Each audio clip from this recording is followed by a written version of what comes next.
Biraz əvvəl rəqəmsal etika ifadəsini işlətdiniz.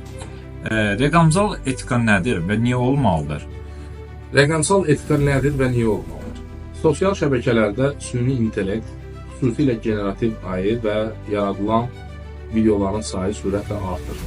Təəssüf ki, bu kontentin bir qismi bayağı etik sərhədləri aşan və tez diqqət çəkən, yəni belaltı mövzulardan ibarət olur.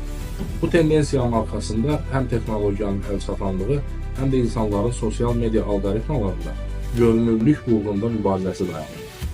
Bu texnologiya cəmiyyət üçün bir neçə əsas zəmin yaradır. Gəlin belə səciyyələndirək.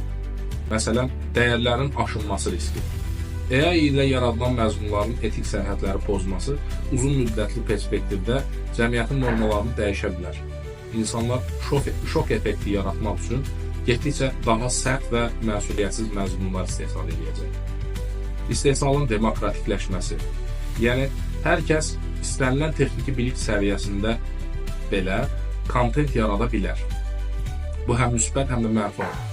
Sənətkarlar üçün imkanlar açılır, böyüyür, amma eyni zamanda keyfiyyətsiz və mənəvi dəyəri olmayan kontent də çoxalır. Reallıq və yalan arasındakı sərhədlərin incələnməsi, deepfake, AI voice over, Google Veo və digər texnologiyalar vasitəsilə insanlar real olmayan, amma inandırıcı görüntülər və səslər yaradır. Hansı ki, biz sosial şəbəkələrdə bugün bunu bariz şəkildə görürük. Bu dezinformasiyanın və manipulyasiyanın artması üçün zəmin yaradır. Mən belə başa düşürəm ki, yeni etik standartlara ehtiyac yaranacaqdır. Bilirsiniz, hazırda hüquqi və etik normalar bu texnologiyanın sürətinə çatmır. Cəmiyyət bu məsələlərə dair kollektiv şəkildə düşünməli və yeni rəqəmsal etika anlayışını formalaşdırmalıdır.